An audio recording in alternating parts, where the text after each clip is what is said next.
হত্যা রাহাজানি আর মৃত্যু শোকে সারা দেশ শোকাহত। জানিয়ে দেব হাতে থাকা সর্বশেষ আপডেট বাংলা সংবাদ। প্রথমেই সংবাদ শিরোনাম, দেশ রক্ষার আহ্বান খালেদা জিয়ার। এরপর জানিয়ে দেব কক্সবাজার সীমান্তে গুলি ছোড়ার ঘটনা জাতিসংঘে উত্থাপন। এদিকে এবছর হজে গিয়ে সৌদিতে ৩০ বাংলাদেশির মৃত্যু। আরও জানিয়ে দেব সুনামগঞ্জে আশ্রয়কেন্দ্রে বাড়ছে বানভাসী মানুষ। সর্বশেষ জানিয়ে দেব হজের ফিরতি ফ্লাইট শুরু আজ। এতক্ষণ শুনছিলেন সংবাদ শিরোনাম, এবারে বিস্তারিত। তবে অনুরোধ থাকবে ভিডিওটিতে একটি লাইক করবেন এবং কমেন্ট করে জানিয়ে দিবেন কোন জেলা থেকে আপনি আমাদের এই ভিডিওটি দেখছেন। দেশ রক্ষার আহ্বান খালেদা জিয়ার। চলমান রাজনৈতিক ও অর্থনৈতিক পরিস্থিতিতে দেশ রক্ষায় ভূমিকা রাখতে নেতাদের প্রতি আহ্বান জানিয়েছেন বিএনপির চেয়ারপারসন খালেদা জিয়া। সোমবার রাজধানীর গুলশানে তার বাসভবন ফিরোজায় সিনিয়র নেতাদের সঙ্গে ঈদ শুভেচ্ছা বিনিময়কালে তিনি এ আহ্বান জানান। দলীয় সূত্রে এ তথ্য জানা গেছে। সূত্র জানায়, খালেদা জিয়া সিনিয়র নেতাদের ধৈর্যের সঙ্গে সবাইকে নিয়ে ঐক্যবদ্ধ থাকার বার্তা দেন। ঈদুল আজহা উপলক্ষে ঈদের রাতে খালেদা জিয়ার সঙ্গে শুভেচ্ছা বিনিময় করতে যান স্থায়ী কমিটির সদস্য ডক্টর খন্দকার মোশাররফ হোসেন, ব্যারিস্টার জমির উদ্দিন সরকার, মির্জা আব্বাস, গয়েশ্বর চন্দ্র রায়, নজরুল ইসলাম খান ও সেলিম রহমান। এ সময় নেতারা খালেদা জিয়ার কুশলাদি জানতে চেয়ে নিজ নিজ পরিবারের কথা তাকে জানান। খালেদা জিয়ার সঙ্গে সাক্ষাৎ শেষে ডক্টর মোশাররফ হোসেন উপস্থিত সাংবাদিকদের বলেন, আমরা প্রত্যেক ঈদে নেত্রীর সঙ্গে দেখা সাক্ষাৎ করি এবং ঈদের শুভেচ্ছা বিনিময় করি। এখানে রাজনীতি নিয়ে আমরা আলোচনা করি না, আমাদের নেত্রীও করেন না। আজকেও তাই হয়েছে। তিনি আরো বলেন, দেশের মানুষ তাদের অর্থনৈতিক খারাপ অবস্থার কারণে আনন্দের সঙ্গে ঈদ করতে পারেনি। এ নিয়ে আমরা কষ্টে আছি, এ ব্যাপারে দুঃখিত। আমাদের নেত্রীও দুঃখ প্রকাশ করেছেন। চেয়ারপারসন দলীয় নেতাকর্মী সহ দেশের জনগণকে ঈদের শুভেচ্ছা জানিয়েছেন বলে উল্লেখ করেন ডক্টর মোশাররফ। তিনি বলেন, ভবিষ্যতে বাংলাদেশের মানুষের চাহিদা অনুযায়ী অর্থনৈতিক, সামাজিক সহ সর্বক্ষেত্রে উন্নতি হয়, আনন্দ, সুখ, স্বাচ্ছন্দ্যের সঙ্গে ঈদ এবং উদযাপন করতে পারে। এজন্য খালেদা জিয়া দোয়া করছেন। কক্সবাজার সীমান্তে গুলি ছোড়ার ঘটনা জাতিসংঘে উত্থাপন। কক্সবাজার সীমান্তে মিয়ানমার থেকে বাংলাদেশের জনগণ ও স্থাপনাকে লক্ষ্য করে গুলি ছোড়ার ঘটনা জাতিসংঘে উত্থাপন করেছে বাংলাদেশ।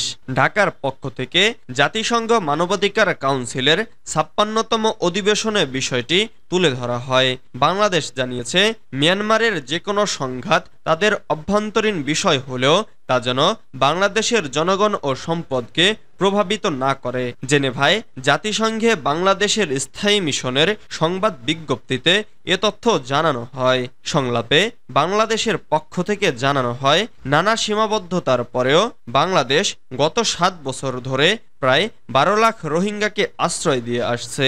মিয়ানমারের রোহিঙ্গাদের প্রত্যাবাসনই এই সংকটের একমাত্র টেকসই সমাধান। জেনেভায় জাতিসংঘে বাংলাদেশের স্থায়ী মিশনের ভারপ্রাপ্ত স্থায়ী প্রতিনিধি সঞ্চিতা হক সংলাপে বাংলাদেশের পক্ষে অংশ নেন। তিনি বলেন, বাংলাদেশ রোহিঙ্গার প্রত্যাবাসন শুরুর জন্য সংশ্লিষ্ট সব পক্ষের সঙ্গে যোগাযোগ অব্যাহত রেখেছে। রাখাইনে রোহিঙ্গাদের আপত্তিকরণের জন্য তাদের জীবিকার ব্যবস্থা উন্নয়নে বিনিয়োগ করতে আন্তর্জাতিক সম্প্রদায়ের প্রতি আহ্বান জানান সঞ্চিতা হক। মিয়ানমারে যুদ্ধরত সব পক্ষকে রোহিঙ্গাদের সুরক্ষা দেওয়া ও তাদের নিরাপত্তা নিশ্চিত করার আহ্বান এবং বাংলাদেশে আশ্রয় নেওয়া রোহিঙ্গাদের জন্য পর্যাপ্ত মানবিক সহায়তার আহ্বান জানান তিনি। সংলাপের শুরুতে কাউন্সিলে মিয়ানমারের রোহিঙ্গা মুসলিমদের মানবাধিকার পরিস্থিতির ওপর একটি প্রতিবেদন পেশ করেন মানবাধিকার বিষয়ক হাই কমিশনার ভলকার তুর্ক। সাম্প্রতিক সহিংসতা বৃদ্ধি, রোহিঙ্গাদের জোরপূর্বক সশস্ত্র বাহিনীতে নিয়োগ ও রাখাইনে ঘৃণ্য যুদ্ধ কৌশল নিয়ে গভীর উদ্বেগ প্রকাশ করেন তিনি। এবছর হজে গিয়ে সৌদিতে ৩০ বাংলাদেশির মৃত্যু। হজ পালন করতে গিয়ে চলতি বছর সৌদি আরবে এ পর্যন্ত ৩০ জন বাংলাদেশি হজযাত্রীর মৃত্যু হয়েছে। এর মধ্যে হজের আনুষ্ঠানিকতা শুরুর আগে ১৭ জন এবং বাকি ১৩ জন হজের আনুষ্ঠানিকতা শুরুর পর। হজযাত্রীদের মৃত্যুর বিষয়ে হজ অ্যাসোসিয়েশন অব বাংলাদেশ বলেছে, সৌদিতে এখন পর্যন্ত ৩০ জন মারা গেছেন। এর মধ্যে ২৭ জনের তথ্য সৌদি সরকার অফিসিয়ালি ঘোষণা করেছে, বাকি ৩ জন এখনও নিখোঁজ রয়েছেন। তবে ধর্ম মন্ত্রণালয়ের হজ সম্পর্কিত বুলেটিনে ২৭ হজযাত্রীর মারা যাওয়ার তথ্য উল্লেখ করা হয়েছে। এই ৩ জনের খোঁজ মিলছে না বলে তাদের সঙ্গে থাকা মুয়াল্লিম এবং পারিবারিক সূত্র জানিয়ে বলে নিশ্চিত করেছেন হাবের সভাপতি শাহাদাত হোসেন তসলিম। তিনি বলেন, ৩ জন নিখোঁজ রয়েছেন, তারা মারা গেছেন এটা জেনেছি, কিন্তু এখনও সৌদি সরকার ঘোষণা করেনি। মৃত হজযাত্রীদের সংখ্যা ছাড়িয়েছে ৯০০। নিখোঁজ অনেকে তীব্র গরমেও এসি অবকাঠামোয় ঢুকতে পারেননি অনুমতিবিহীন হজযাত্রীরা। হাব সভাপতি বলেন, নিখোঁজ ৩ জন মারা গেছেন বলে তাদের সংশ্লিষ্ট এজেন্সি আমাকে নিশ্চিত করেছে। সুনামগঞ্জে আশ্রয়কেন্দ্রে বাড়ছে বানভাসী মানুষ। বানের পানিতে থই থই সুনামগঞ্জের আশেপাশের সব এলাকা। ডুবে আছে রাস্তাঘাট, ঘরবাড়ি, ব্যবসা প্রতিষ্ঠান। যে সড়ক দাপিয়ে বেরিয়েছিল অটোরিকশা, রিকশা সহ সব মোটরযান, আজ সেই রাস্তায় চলছে নৌকা। যাদেরকে রাস্তায় দেখা যাচ্ছে তারা ছুটছে নিরাপদ আশ্রয়ের খোঁজে। নিম্ন আয়ের মানুষ, দিনমজুররা আশ্রয় নিয়েছে আশ্রয়কেন্দ্রে, আর যাদের অবস্থা কিছুটা ভালো তারা উঠেছেন আবাসিক হোটেলে। কেউ কেউ আছেন প্রতিবেশী ও আত্মীয়ের বাসায়। জেলা প্রশাসন সূত্রে জানা যায়, সুনামগঞ্জ জেলার ৪টি পৌরসভা এলাকা সহ ৭৮টি ইউনিয়নের ১,০১৮টি গ্রামের ৬,৬০,০০০ মানুষ বন্যা পরিস্থিতির শিকার। সুনামগঞ্জ জেলার পুরোটাই বন্যা কবলিত হলেও সবচেয়ে বেশি প্লাবিত হয়েছে সুনামগঞ্জ সদর, দোয়ারা বাজার, মধ্যনগর ও ছাতক উপজেলার মানুষ। ছাতক উপজেলার পৌরসভা সহ সকল ইউনিয়নের মানুষ পানিবন্দী হয়ে পড়েছেন। হজের ফিরতি ফ্লাইট শুরু আজ। পবিত্র হজ শেষে ফিরতি ফ্লাইট শুরু হচ্ছে আজ বৃহস্পতিবার। প্রথম দিনে ৮৩৯ জন যাত্রীর দেশে ফেরার কথা।